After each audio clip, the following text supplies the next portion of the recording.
Let's mic news at 7। Bharat के operation सिंदूर को आज 1 साल पूरा हो गया। 7 मई 2025 को पहलगाम आतंकी हमले के जवाब में शुरू किए गए इस सैन्य अभियान में भारत ने पाकिस्तान के आतंकी ठिकानों पर जबरदस्त हमला किया था। पाकिस्तान ने जब जवाबी कार्रवाई की कोशिश की, तब भारतीय सेना ने अत्याधुनिक हथियारों से उसके सैन्य ठिकानों और एयर डिफेंस सिस्टम को भारी नुकसान पहुंचाया। सिर्फ 23 मिनट में भारत ने ऐसा ऑपरेशन अंजाम दिया जिसने पाकिस्तान को दुनिया के सामने कमजोर साबित कर दिया। इस मौके पर जयपुर में हुई प्रेस कॉन्फ्रेंस में लेफ्टिनेंट जनरल राजीव घई ने कहा कि ऑपरेशन सिंदूर तीनों सेनाओं का संयुक्त अभियान था, जिसमें थल सेना, वायुसेना और नौसेना ने मिलकर कार्रवाई की। ऑपरेशन के दौरान कुल 9 स्टैंड ऑफ प्रिसीजन स्ट्राइक्स की गईं। इन हमलों का समय बेहद सटीक था, जिससे पाकिस्तान पूरी तरह चौंक गया। भारतीय सेना ने दावा किया कि पाकिस्तान अधिकृत जम्मू कश्मीर और पाकिस्तान के भीतर मौजूद आतंकी ठिकानों को भारी नुकसान पहुंचाया गया। Operation Sindoor was also a joint tri-services effort. It integrated land, air and maritime capabilities with shared situational awareness, common operation and intelligence pictures, and real-time decision making.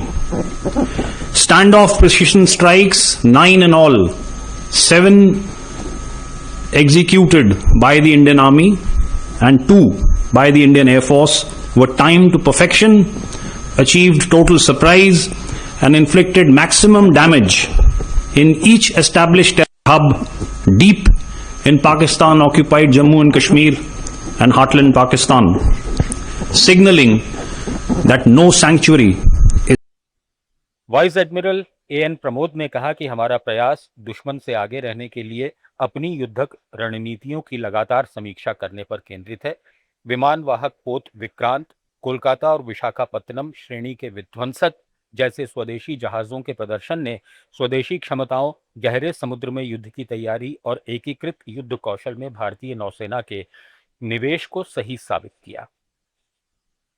Of the comprehensive national power, the performance of indigenous ships such as the aircraft carrier Vikrant, Kolkata and Visakhapatnam class destroyers validated the Indian Navy's investment in indigenous capability, blue water readiness and integrated warfighting, thus reaffirming Atmanirbharta as a critical enabler for operational success.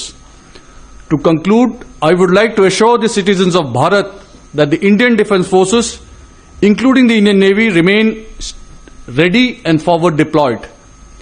If भारतीय सेना ने खास drone force बनाने का फैसला किया है। ये फोर्स किसी भी हमले की स्थिति में सबसे पहले जवाबी कार्रवाई करेगी। इंटीग्रेटेड रक्षा मुख्यालय के मुताबिक अभी 50,000 सैनिकों को ड्रोन ऑपरेशन की ट्रेनिंग दी जा रही है। अगले 3 साल में 15 नए सेंटर ऑफ एक्सीलेंस बनाए जाएंगे, जहां वर्चुअल रियलिटी और सिम्युलेटर से युद्ध जैसी ट्रेनिंग होगी। सेना की योजना है कि भविष्य में हर जवान के पास अपना ड्रोन हो।